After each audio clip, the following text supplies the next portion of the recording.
Hello everyone, आप सभी का स्वागत है आपके अपने यूट्यूब चैनल एजुकेशन ट्रिप पर, जिसमें आज हम पढ़ेंगे line joining the origin to the intersection of curve and line. तो हम पढ़ेंगे उस लाइन के बारे में जो ओरिजिन को और इंटरसेक्शन ऑफ द कर्व, जो कर्व का इंटरसेक्शन है उस कर्व को, दोनों को जॉइन करती हो, उस लाइन के बारे में हम पढ़ेंगे। जो ओरिजिन और इंटरसेक्शन ऑफ ए कर्व, जहाँ इंटरसेक्शन करता है कर्व, उस पॉइंट को और उस ओरिजिन के पॉइंट को जॉइन करने वाली लाइन के बारे में हम पढ़ेंगे। तो जैसा कि हम जानते हैं, general equation of curve, general equation of curve क्या होती है? ए x square plus B Y square plus 2hxy plus 2gx plus 2fy plus C is equal to 0।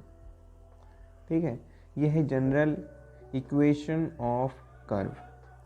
And given equation of a line, और line की equation क्या होती है? Lx plus M Y is equal to 1।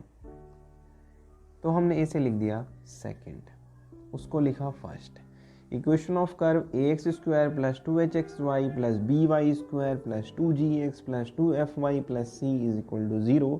Equation of a curve and equation of a line is Lx plus M Y is equal to 1। ये equation of a line हुई। तो जैसा कि हम जानते हैं, we know that equation of pair of straight lines, यानी कि हम जानते हैं कि equation of pair of straight lines passing through origin, वो equation of pair of straight lines जो पास करती हूँ ओरिजिन से, अगर वो pair of straight line origin से पास करती हैं तो वो होमोजीनियस इक्वेशंस बनाएंगी।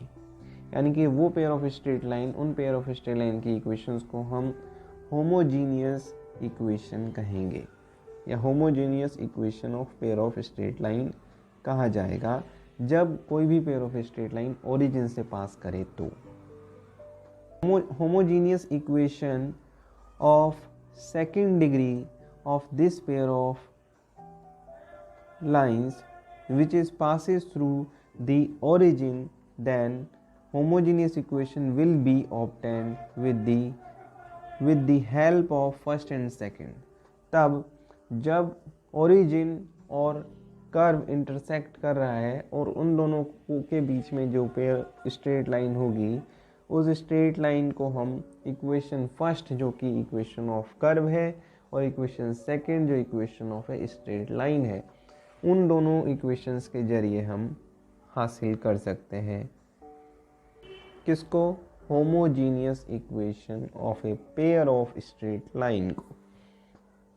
सिर्फ एक जनरल व्यू दिया जा रहा है यहाँ पर। कैसे? जैसे कि हम जानते हैं स्ट्रेट लाइन की इक्वेशन थी Lx plus M Y is equal to 1। अब कोई भी अगर लाइन हमें अगर क्वेश्चन में, सवाल में दी जाती है तो हम इक्वल टू 1 के निकालेंगे। और जो भी पेयर ऑफ स्ट्रेट लाइन है ए x square plus 2hxy plus B Y square plus 2gx plus 2fy plus C is equal to 0, ये जो इक्वेशन है, इक्वेशन ऑफ कर्व है, होमोजीनियस तो है नहीं।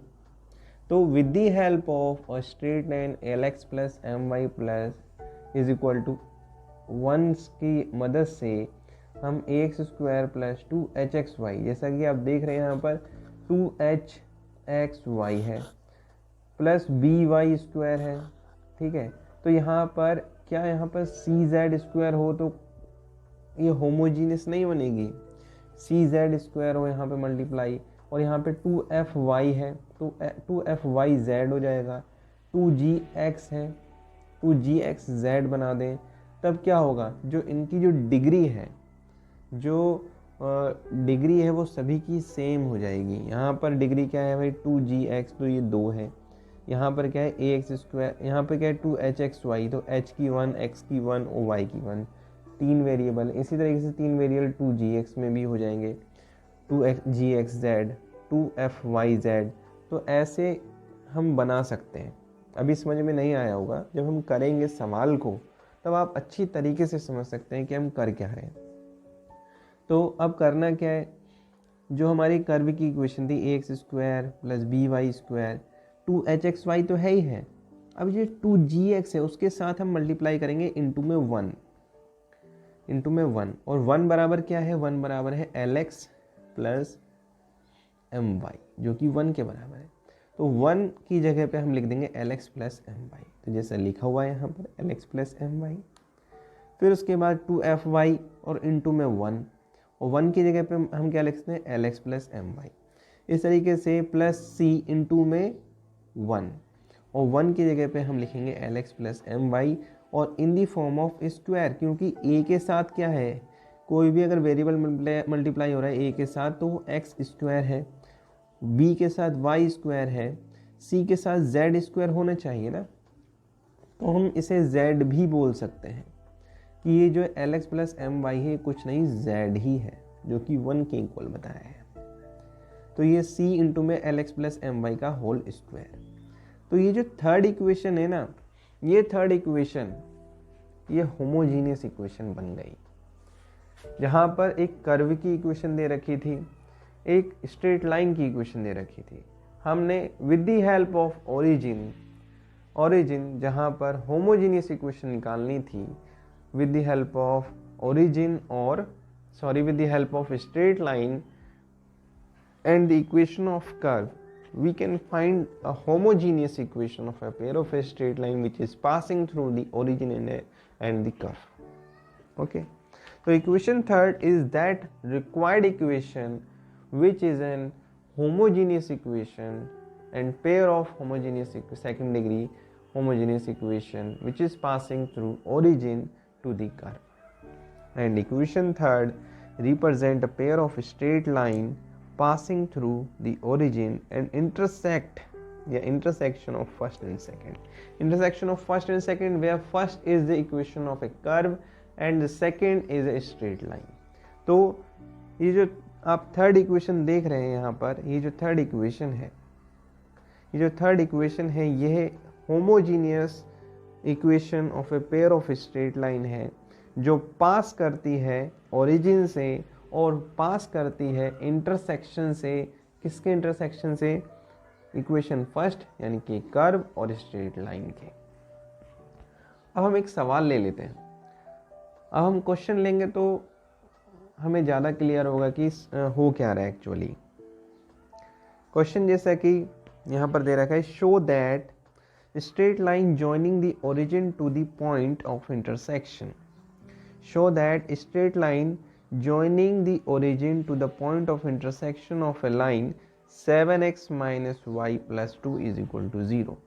तो ये स्ट्रेट लाइन दे दी, lx plus my plus n is equal to 0 की जगह पे हमें यहाँ पर 7x minus y plus 2 is equal to 0 दिया है।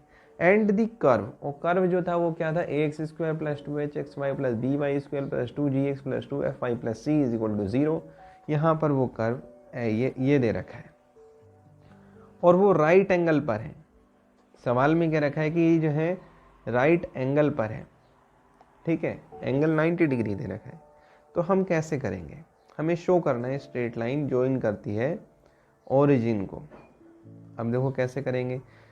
Given equation of a curve, curve की इक्वेशन क्या है वो ये दे रखी है, इक्वेशन ऑफ ए लाइन क्या है वो ये दे रखी है।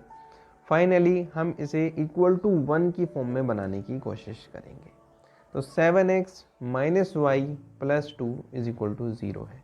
तो माइनस प्लस 2 की जगह पे इस तरफ ले जाएंगे इसको हम 0 की तरफ, तो ये बन जाएगा -2 और ये -2 नीचे आ जाएगा सबके। तो 7x अपॉन में -2 या -7x अपॉन में 2 प्लस y अपॉन में 2 और राइट साइड में बचा ओनली 1। तो इक्वल टू 1 के ही करना था, हमें सवाल करने के लिए इक्वल टू 1 के ही करना था।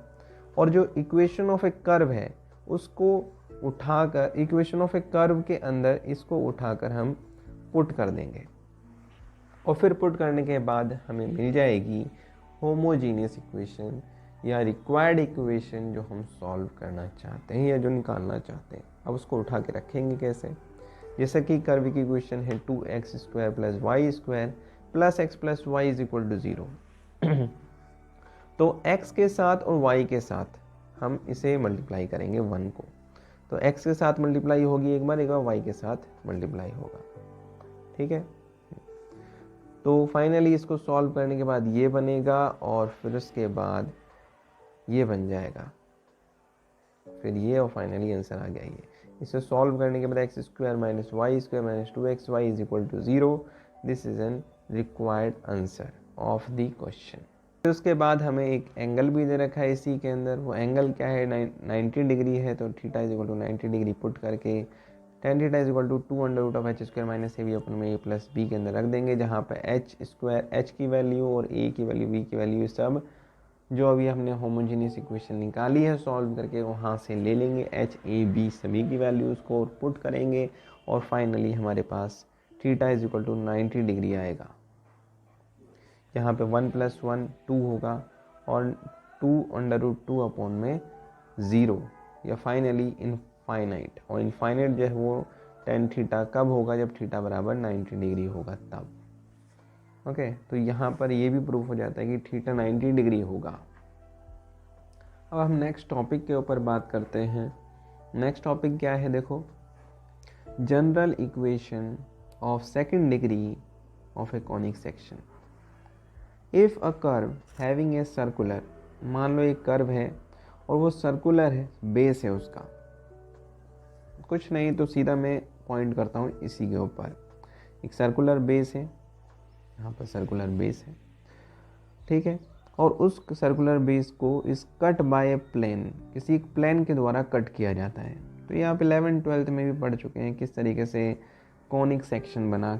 कभी इस तरीके से कट किया जाएगा तो कुछ बनेगा, इस तरीके से कट कर दोगे तो कुछ बनेगा, और इस तरीके से कट कर दोगे तो कोई और सी डायग्राम बनेगी। तो हमें टोटल मिला के 5 तरीके की डायग्राम हमें मिलेंगी।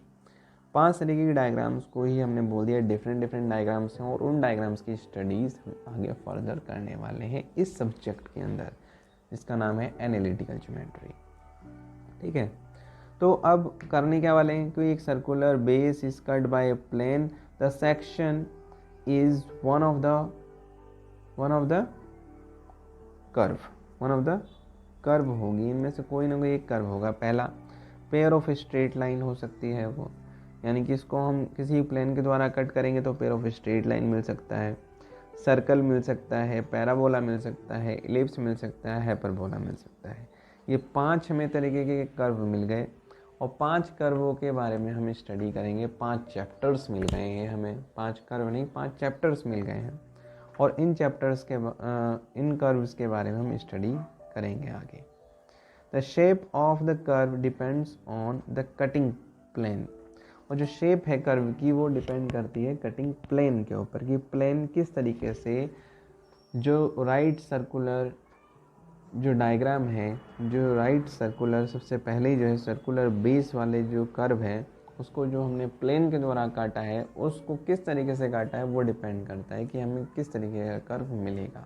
वो पेयर ऑफ स्ट्रेट लाइन भी मिल सकते हैं, सर्कल भी मिल सकता है, पैराबोला भी, इलिप्स भी, हाइपरबोला भी। नेक्स्ट, तो सभी कर्व्स में ये जो थ्योरी है जो आगे पढ़ने वाले हैं थ्योरी, वो थ्योरी कॉमन रहने वाली है। वो क्या कि एक डिस्टेंस है, 2 डिस्टेंसेस हैं, वो डिस्टेंसेस के जो रेशोज़ हैं वो रेशोज़ हमेशा इक्वल रहेंगे।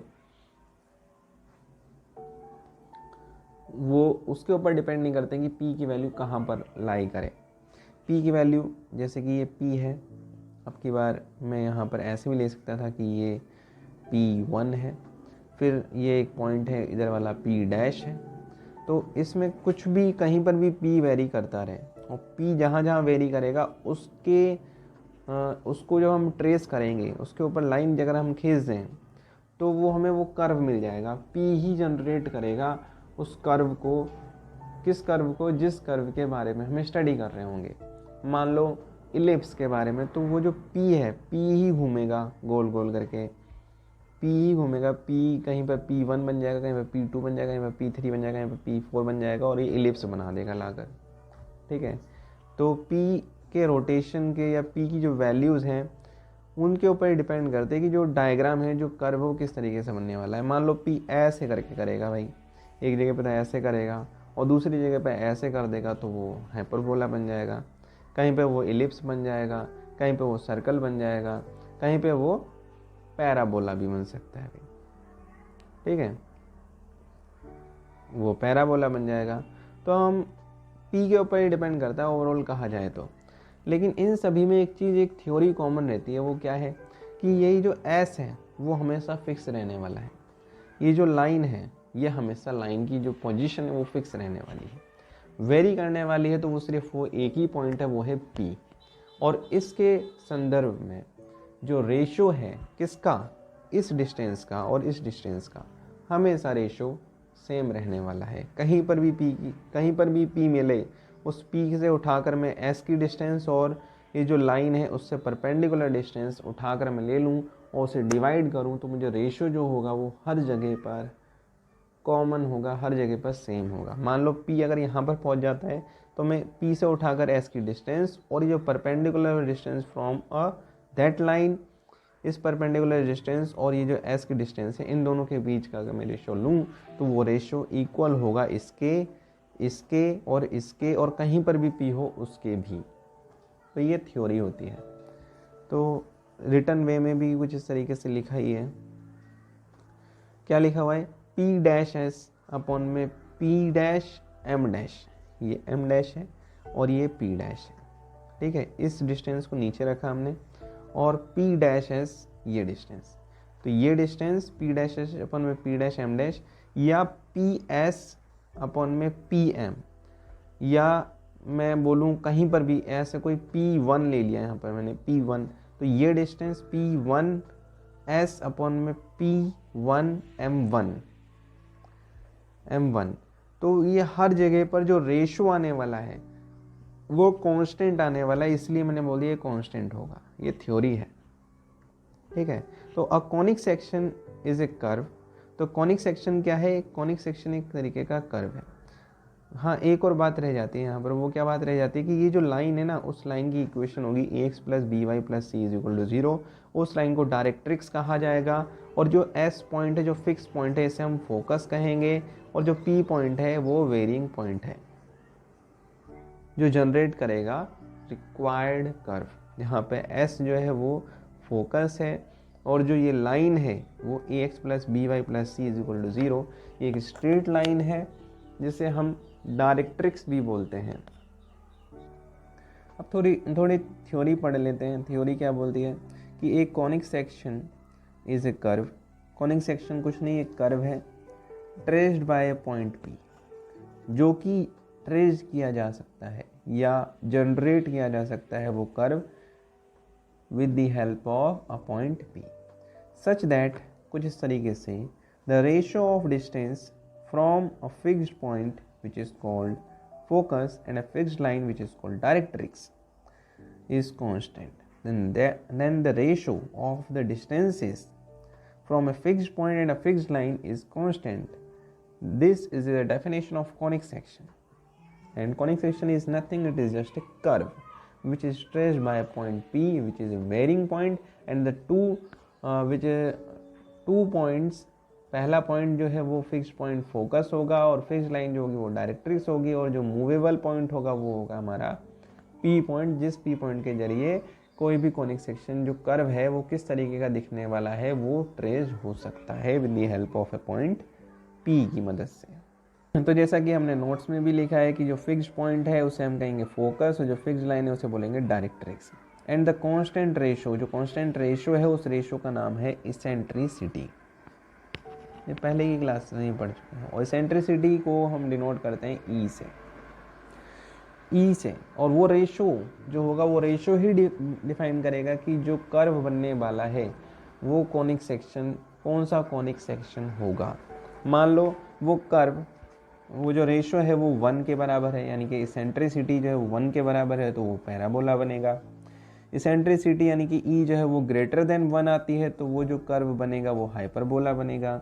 इसेंट्रिसिटी ई अगर लेस देन 1 आती है तो जो कर्व बनेगा वो इलिप्स बनेगा। अगर ई इक्वल टू 0 हो, यानी कि इसेंट्रिसिटी जो रेशो है वो इक्वल टू 0 हो जाए तो वो सर्कल बन जाएगा। और अगर e is equal to infinite है तो जो कर्व है वो pair of straight line show करेगा। तो पैराबोला, हाइपरबोला, इलिप्स ये सब आप देख चुके हैं। अगर ई बराबर, मैं दोबारा से रिवाइज करवाता हूँ, ई बराबर 1 है तो वो पैराबोला बनेगा। ठीक है, ऐसे होता है पैराबोला बनेगा। ठीक, अगर ई ग्रेटर देन 1 है तो वो हाइपरबोला बनेगा, तो हाइपरबोला कुछ इस तरीके का होता है। अगर ई बराबर 0 है तो वो सर्कल बनेगा, तो सर्कल आप ये देखते हैं।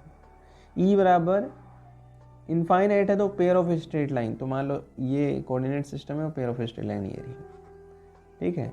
ई इक्वल टू 1 है तो पैराबोला। तो ये चीज़ आपको याद रखनी कि ई के ऊपर डिपेंड करता है कि कौन सा कॉनिक सेक्शन मिलने वाला है। E is a ratio which is called eccentricity and which is nothing, बस ये क्या है, दो फिक्स्ड डिस्टेंसेस के बीच का डिवीज़न है, रेशो है, ठीक है, from a fixed point focus and a fixed line directrix. Equation of conic section. Let the section be ellipse, parabola, hyperbola. It depends on E be the eccentricity of the conic section and E defines the section is what. ये section है क्या, ये define करेगा E कि वो ellipse है, hyperbola है या parabola है।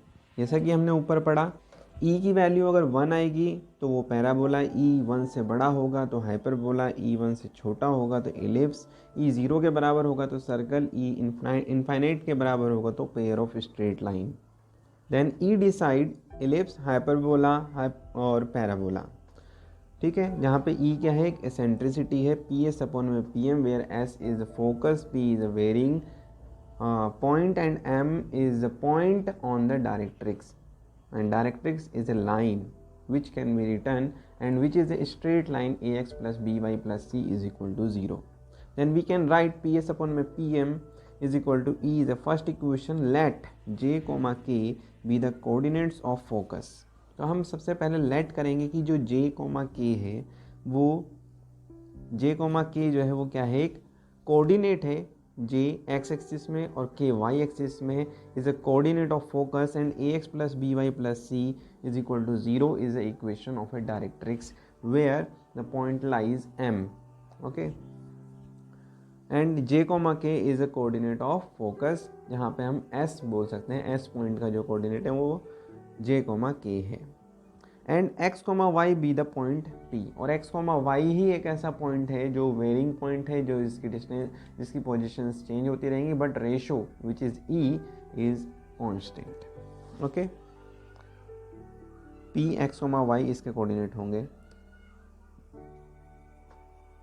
जैसा कि डायग्राम में भी देख सकते हैं कि S जो है उसके कोऑर्डिनेट j comma k जो कि फोकस है, फिक्स्ड पॉइंट है, P जो है इसका कोऑर्डिनेट x comma y है जो कि वेरिंग पॉइंट है, चेंज होगा, इसकी पोजीशन चेंज कर दो फिर भी इसकी पोजीशन ही चेंज होगी, और जो भी डायग्राम, जो भी ट्रेस, उसको जब हम ट्रेस करके जो भी डायग्राम आएगी या जो भी कर्व आएगा वो कर्व इलिप्स, हाइपरबोला या पैराबोला में से कोई, सर्कल में से या स्ट्रेट लाइन में से कोई एक होगा, ठीक है। इसी तरीके से M जो है एक पॉइंट है किस पर, एक स्ट्रेट लाइन पर, जो कि डायरेक्ट्रिक्स कहलाती है, और इसकी equation ax plus by plus c is equal to 0 की फॉर्म में हम लिख सकते हैं। जहाँ पे PS जो है वो क्या है, एक डिस्टेंस है, PS क्या है, डिस्टेंस है किन दो पॉइंट्स के बीच में, P और S के पॉइंट के बीच में। P जो है, P एक पॉइंट है और S जो है फोकस है, ठीक है। P और S के बीच में डिस्टेंस है, तो हम बोलेंगे क्या, सिर्फ डिस्टेंस फार्मूला लगा देंगे using distance formula, x minus j का होल स्क्वायर अंडर रूट में x माइनस जे का होल स्क्वायर, फिर उसके बाद प्लस y माइनस के का होल स्क्वायर, फिर उसके बाद ये सब कुछ अंडर रूट में होगा, और यही होता है distance formula, x minus y का whole square plus y minus x1 minus x2 का whole square plus y1 minus y2 का होल स्क्वायर। ये आपने अंडर रूट में ये डिस्टेंस फार्मूला 10th क्लास में पढ़ा होगा, तो वही फार्मूला लगाया है। डिस्टेंस निकाल ली PS, इसी तरीके से PM निकालेंगे। PM क्या होते हैं कि कोई एक पॉइंट है, ठीक है, कोई एक पॉइंट है, उस पॉइंट से किसी एक डायरेक्ट्रिक्स की लाइन है, P और M के बीच में क्या डिस्टेंस है वो कैसे पता चलेगी। सबसे पहले उस इक्वेशन को लिख दो जो कि क्या है, ax plus B y plus c, तो ये लिख दिया ax plus B y plus c under root में a square plus b square, जो x के जो कोफिशिएंट है वो a, उसका स्क्वायर, और फिर y का जो कोफिशिएंट है वो b, उसका स्क्वायर कर दो, वो भी अंडर रूट में रख दो, तो जो pm डिस्टेंस है वो निकल के आ जाएगी सामने। ठीक है, तो ये ps डिस्टेंस हुई, ये pm डिस्टेंस हुई। अब इन दोनों को ps अपॉन में pm करेंगे हम, ps अपॉन में pm जो कि क्या होती है, एसेंट्रिसिटी, इसेंट्रिसिटी। ठीक है, अब ps अपन में pm करो, या पूरा जो अंडर रूट का हिस्सा है ये और ये पूरा डिवाइड कर दो, फिर भी वही बात आने वाली है, एसेंट्रिसिटी, क्योंकि ps और pm हमने डिफाइन कर चुके हैं from equation first. Equation first क्या है, इक्वेशन फर्स्ट है ps अपन में pm is equal to e is a first equation. तो आगे हम क्या करने वाले हैं, मैं पहले बता दूं आपको, जैसे ps अपन में p m is equal to e है, तो ऑन स्क्वायरिंग भी मैं कर सकता हूँ यहाँ पर, तो पी एस स्क्वायर अपन में p m square is equal to e square हो जाएगा। तो पी एस स्क्वायर अपन में पी एम का whole square is equal to e square, जहाँ पे पी एस स्क्वायर यहीं छोड़ देंगे हम, पी एम स्क्वायर इसकी जो डिवाइड में था वो इस तरफ चला गया, तो P m square e square से जाके मल्टीप्लाई हो जाएगा।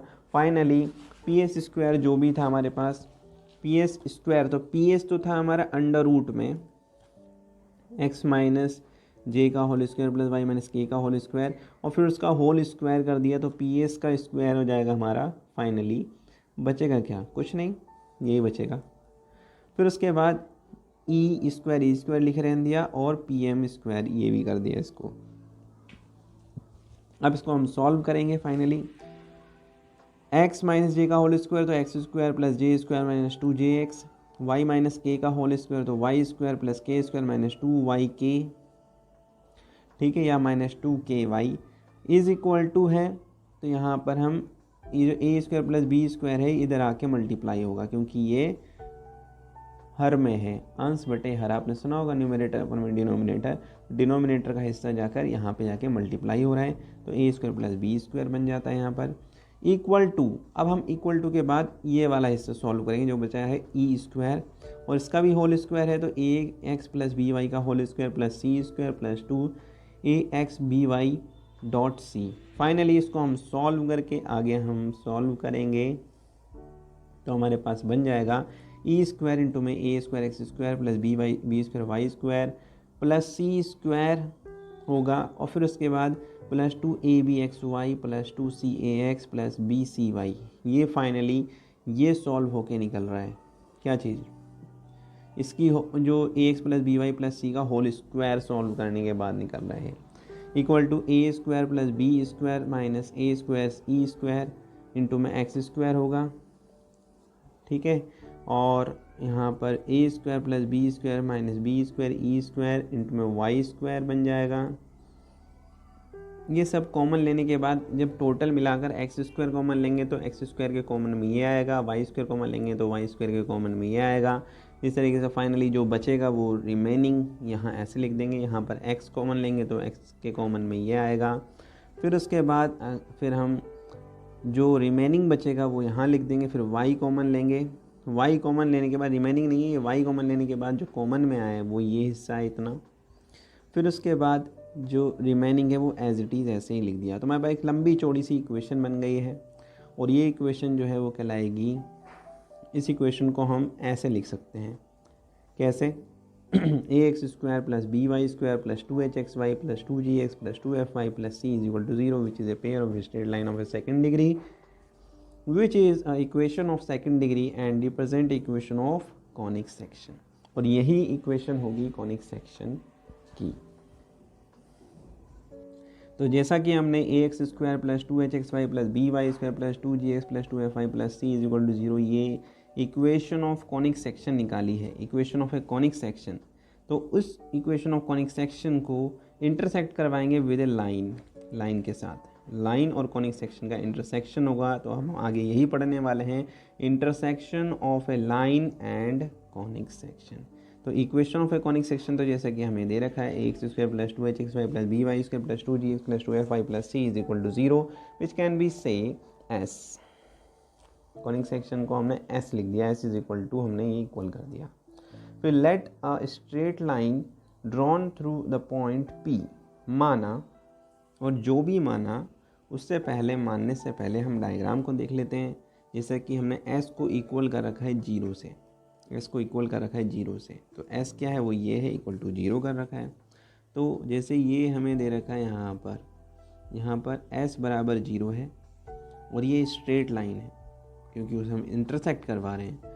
जहाँ पर स्ट्रेट लाइन पे कोई एक पॉइंट P है, जिससे हमने इसका कोऑर्डिनेट बनाया x dash comma y dash be the coordinate of P and q x कॉमा y is the coordinate of Q and A is the point of intersection to the curve. Let a straight line drawn through the point P x dash comma y dash. यहाँ लिखा है कि एक straight line है जो drawn की गई है कहाँ से, पॉइंट P से, जिसके कोऑर्डिनेट है x dash comma y dash, ठीक है, and meet the conic at point A। और वो स्ट्रेट लाइन एक कॉनिक पे जाकर मिलती है और जहाँ पे जाके मिलती है उस पॉइंट का नाम दिया A। And let theta B any point on the line.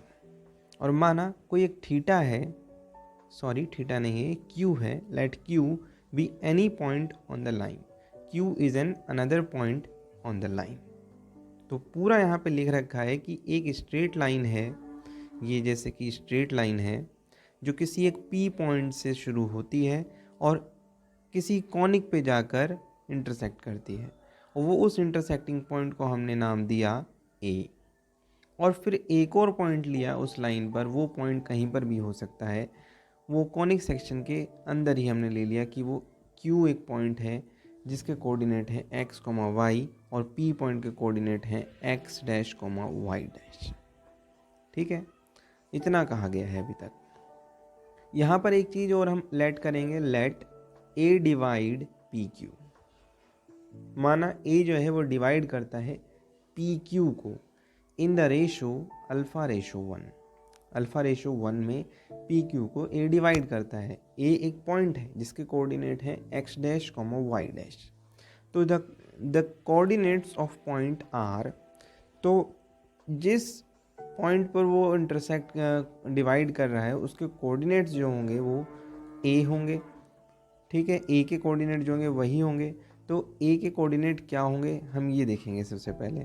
तो यहाँ पर जैसे कि माना कि A डिवाइड करता है PQ को, P के कोऑर्डिनेट है x dash, y dash, Q के कोऑर्डिनेट है x, y, और PQ जो स्ट्रेट लाइन है उस पर एक ऐसा पॉइंट है जहाँ पर वो स्ट्रेट लाइन कॉनिक सेक्शन पे जाकर इंटरसेक्ट कर रही है, और वो पॉइंट हमने नाम दिया A।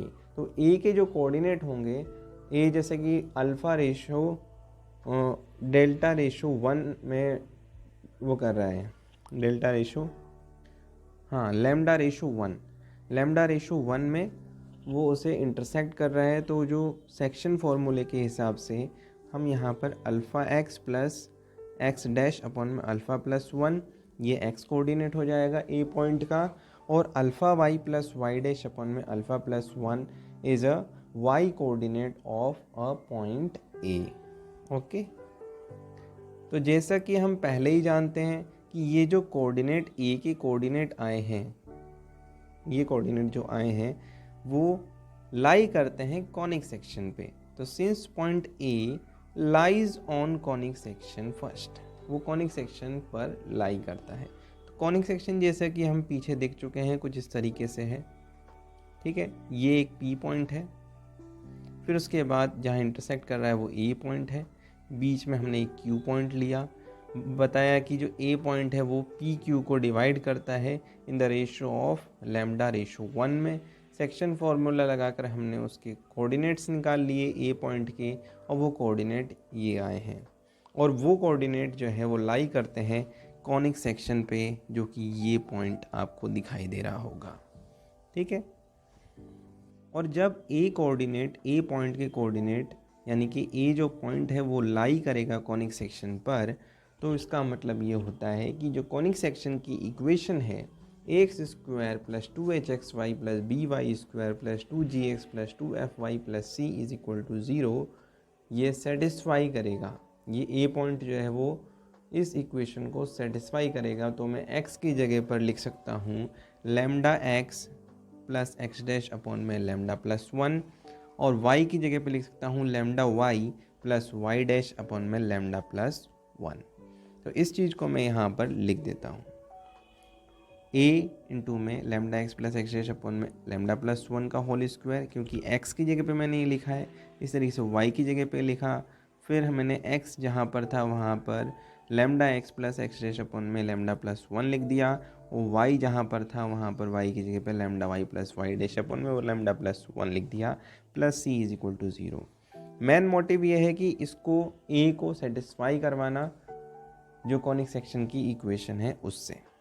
तो सेटिस्फाई करने के बाद मेरे पास अब और सॉल्व करता हूँ, तो a इंटू में lambda x plus x dash का whole square plus b lambda y plus y dash का whole square plus 2h into में lambda x plus x dash into में lambda y plus y dash, इसी तरीके से plus 2g lambda x plus x dash plus 2f lambda y plus y dash plus c into में lambda plus 1 का whole square is equal to 0। Finally यहाँ करा क्या है, जो लैम्डा प्लस 1 है इसका एलसीएम ले लिया है, ठीक है।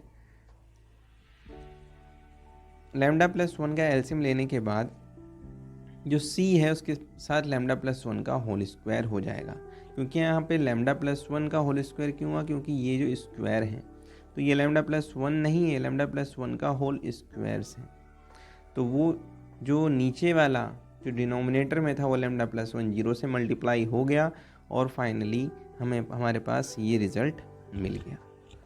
मैं आगे और सॉल्व करूँगा तो मेरे पास ये होगा कि a कॉमन ले लिया है मैंने, इन सभी से a कॉमन ले लिया, यहाँ पर बचा lambda square x square plus x dash square plus 2 lambda x x dash, फिर b कॉमन ले लिया जाएगा, फिर यहाँ 2h, फिर यहाँ पे 2g, फिर यहाँ 2f, फिर यहाँ c। फाइनली यहाँ पर कुछ बचेगा lambda square plus y plus lambda y dash plus y dash, यहाँ पे बचेगा lambda square plus 1 plus 2 lambda, यहाँ पर भी कोई वैल्यू बचेगी, फिर इस तरीके से सब जगह पर अलग अलग वैल्यूज़ बचेंगी। फाइनली जो स्ट्रक्चर है वो कुछ इस तरीके का यहाँ पर दिखाई दे रहा है कि a के साथ एक्स स्क्वायर मल्टीप्लाई हो रहा है, x के वेरिएबल्स आ रहे हैं सिर्फ, देखो quadratic equation in x, lambda square x square plus x dash square plus 2 lambda x x dash x की टर्म में, और b के साथ b वाई स्क्वायर में बोल सकता हूँ तो y की टर्म्स आ रही हैं, फिर 2h के साथ ऐसे ही कुछ आ रहा है, यहाँ पर भी, फिर यहाँ पर भी, फिर यहाँ पर भी। फाइनली स्ट्रक्चर जो बन रहा है वही कॉनिक सेक्शन का ही बन रहा है after satisfying the coordinates of a point A। तो इससे मुझे क्या पता चलता है, तो मैं एक और चीज़ यहाँ पर कर सकता हूँ, यहाँ पर लैम्डा स्क्वायर को कॉमन ले लूँगा, और in terms of a quadratic equation of a lambda we can write the equation of a conic section after satisfying the point A into the equation of a conic section. वो क्या रहेगी, lambda square और finally a x square plus B Y square plus 2h y plus 2g plus 2f y plus c, ये रहेगा, क्योंकि यहाँ पे मैं लैम्डा की टर्म्स में, लैम्डा स्क्वायर है, ये लैम्डा स्क्वायर है, ये लैम्डा स्क्वायर है, ये लैम्डा स्क्वायर है, ये लैम्डा स्क्वायर है, इन सभी में से ये लैम्डा स्क्वायर है, इन सभी में से लैम्डा स्क्वायर माइनस कर दिया, लैम्डा स्क्वायर मैंने कॉमन ले लिया, सॉरी माइनस नहीं कॉमन ले लिया, तो मेरे पास अंदर ये बचा, और ये क्या था, ये था a x square plus B Y square plus 2h y plus 2g plus 2f y plus c is equal to 0। ये तो कॉनिक सेक्शन की इक्वेशन थी। इसी तरीके से 2 लैम्डा यहाँ पर हुआ, तो a x x dash plus 2 y y dash plus h into में x y dash plus x dash y plus g into में x plus x dash plus f into में y plus y dash plus c, ये, और फिर उसके बाद यहाँ पर एंड में भी एक और चीज़ बची है, वो ये है ए x dash square plus B y dash square plus 2h x dash y dash plus 2g x dash plus 2f y dash plus c is equal to 0। तो इन सब से क्या पता चलता है, इन सभी के मैं अलग अलग नाम लिख दूँगा। देखो जैसे कि मैं जानता था कि ये जो है इसको मैं s बताता था, मैंने पहले ही यहाँ पर s बताया, या नोट्स में s लिख रखा है कि s बराबर ये कॉनिक सेक्शन की इक्वेशन है, तो मैंने लैम्डा स्क्वायर लिखे रहने दिया, और इसकी जगह पर एस लिख दिया। तो लैम्डा स्क्वायर एस, यहाँ पे एस का मतलब होता है ए x square plus 2hxy plus B Y square plus 2gx plus 2fy plus C is equal to 0। इसी तरीके से प्लस 2 लैम्डा लिखा, प्लस 2 लैम्डा, और ये जो टर्म है पूरी, ये जो टर्म है पूरी, इसकी जगह पे टी लिख दिया। टी की वैल्यू है ये, ठीक है। और जो लास्ट वाली टर्म आई, ये पूरी लिखने के बाद जो लास्ट वाली टर्म आई, a x dash square plus B y dash square plus 2h dash y dash plus 2gx dash plus 2fy dash plus C is equal to 0, इसको मैंने लिख दिया कि ये तो डैश है, बाकी तो सब कुछ ऐसे ही है, तो ये सारे डैश हैं, तो मैं एस डैश लिख सकता हूँ यहाँ पर, मैं एस डैश। तो फाइनली मेरे पास एक कंक्लूजन आया कि जो इक्वेशन बनी है मेरे पास वो ये है, lambda square s plus 2 lambda t plus s dash, जो कि क्या है, intersection of a line and conic section. ठीक है, intersection of a line and conic section, जैसा कि यहाँ पे लिखा भी है कि ये है क्या, ये है इंटरसेक्शन ऑफ ए लाइन। एक लाइन है, उस लाइन की कोई इक्वेशन है, ठीक है, और वो इक्वेशन एक लाइन है, उसके कोऑर्डिनेट्स हमें दे रखे थे x, y और x dash, y dash, p और q कोऑर्डिनेट्स से रिस्पेक्टिवली, और वो a पर इंटरसेक्ट कर रहे थे कॉनिक सेक्शन के साथ। तो वो उस लाइन का, ये कॉनिक सेक्शन है और ये एक लाइन है, इस लाइन का इस कॉनिक सेक्शन के साथ, इस लाइन का इस कॉनिक सेक्शन के साथ इंटरसेक्शन के बाद जो इक्वेशन बनी है, तो वो इक्वेशन ये है, lambda square s plus 2 lambda t plus s dash. अभी इतनी, ये जो डायग्राम आपको दिखाई दे रही है, ये डायग्राम, इस डायग्राम से पता चलता है, ये डायग्राम जो है, इस डायग्राम को बना दो आप या तो, या सिर्फ ये इस इक्वेशन को लिख दो, ठीक है। इस इक्वेशन को लिखोगे तब भी वही मतलब है कि आप ये डायग्राम बना दो कि एक लाइन है और ये वो ऐसा, ठीक है, जहाँ पे एक P पॉइंट है, ये Q पॉइंट है, ये A पॉइंट है, ठीक है। तो जहाँ पे ये लैम्डा रेशो 1 में इसे डिवाइड भी कर रहा है, तो या तो ये पूरी डायग्राम बनाकर इसमें जो इंडिकेशंस हैं वो लिख दो, या तो मैथमेटिकल टर्म्स में, इक्वेशन की टर्म में इसे लिख दो। तो यही हमने निकाला है कि intersection of a line and conic section, conic section और लाइन के इंटरसेक्शन के बाद जो एक जनरल इक्वेशन आती है वो ये है, वो क्या है, lambda square s plus 2 lambda t plus s dash.